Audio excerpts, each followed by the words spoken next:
আসসালামু আলাইকুম এভরিওয়ান, সবাই কেমন আছেন? আমি এখানে দুইটা রূপচাঁদা, মানে কালো রূপচাঁদা যেটা, সেটা নিয়েছি। এটা দিয়ে আমি আজকে বারবিকিউ করব। তো ভালো করে কেটে ধুয়ে পরিষ্কার করে যেভাবে একটু চিড়ে চিড়ে নিয়েছি, যেন মশলাটা প্রপারলি এর মধ্যে ঢুকে, এই কারণে। তো প্রথমে আমি এখানে অ্যাড করব হচ্ছে একটু সল্ট দিব প্রথমে। অবশ্য সল্টটা যখন দিব একটু বুঝে শুনে, যেহেতু আমার এর মধ্যে অনেক রকম সয়া সস যাবে, তারপরে যে সস যাবে, ওগুলোর মধ্যে প্রচুর সল্ট থাকে।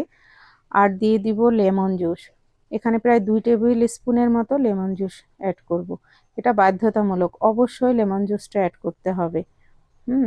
তাতে হবে কি, মাছের একটা গন্ধ, আঁশটা ভাব ওটা চলে যায় এবং টেস্টটাও একটু ডিফারেন্ট হয়।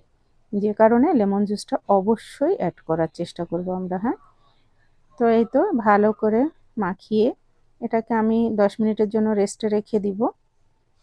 দিয়ে আমি একটা মশলা তৈরি করব, সেদিকেই চলে যাব। চলুন বন্ধুরা,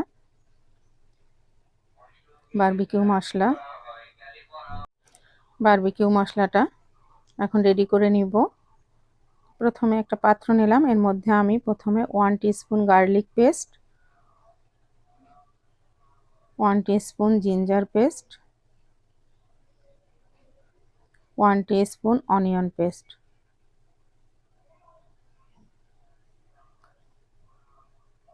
আর দিব এখানে বিভিন্ন রকম সস। এখন এখানে সয়া সস যাবে 1 টিস্পুন।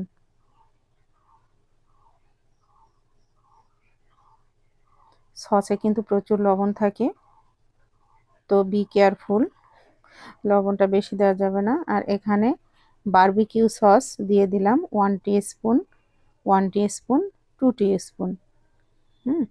আর দিয়ে দিব এখানে ওয়েস্টার সস।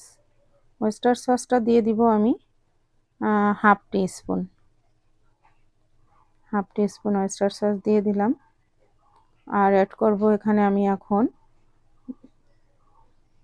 চিলি সসটা, রেড চিলি সস যেটা, সেটা, এটা স্পাইসির জন্য ভালো। হ্যাঁ, রেড চিলি সস এখানে আমি 2 টিস্পুনের মতো অ্যাড করলাম।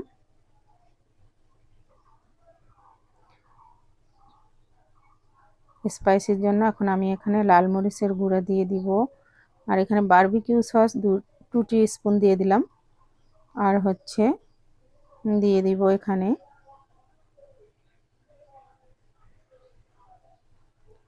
সামান্য সল্ট। বললাম না, লবণটা একটু বুঝে শুনে দিতে হবে, তো জাস্ট সামান্য একটু দিয়ে দিলাম, হাফ টিস্পুনেরও কম। আর স্পাইসির জন্য দিয়ে দিব লাল মরিচের গুঁড়া, এখানে 2 টিস্পুনের মতোই দিয়ে দিলাম। দিয়ে এখন এটা সুন্দর করে মিক্সড করে নিব। এটা সুন্দর করে এখন মিক্সড করে নিব।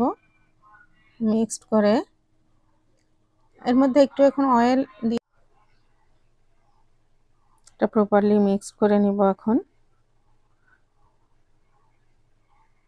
একটু অয়েল দিয়ে দিলাম। এখানে অয়েলটা আমি বেশি ইউজ করব না, 1 টিস্পুনের মতোই দিয়ে দিয়েছি। বারবিকিউয়ে খুব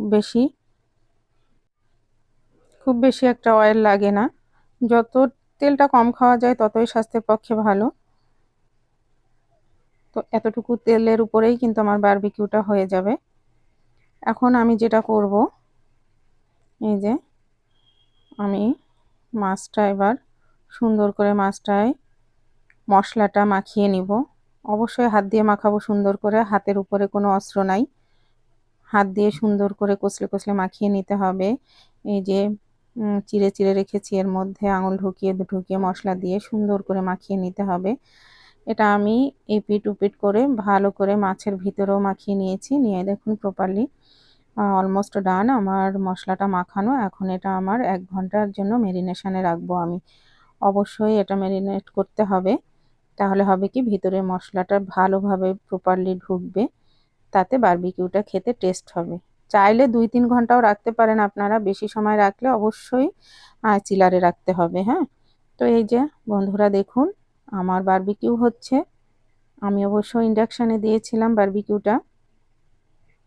কাঠকয়লাটা আমার ছিল না তখন, যে কারণে আমি মানে হঠাৎ করেই মন চাইলো খেতে, তাই খেলাম। তখন কয়লাটা আর আনা হয়নি, যে কারণে আমি ইন্ডাকশানেই করে নিয়েছি। এই যে স্মোকি যেটা হচ্ছে, এই ফ্লেভারটাই হচ্ছে অনেক মজার। তো কেমন হলো বন্ধুরা আমার বারবিকিউ?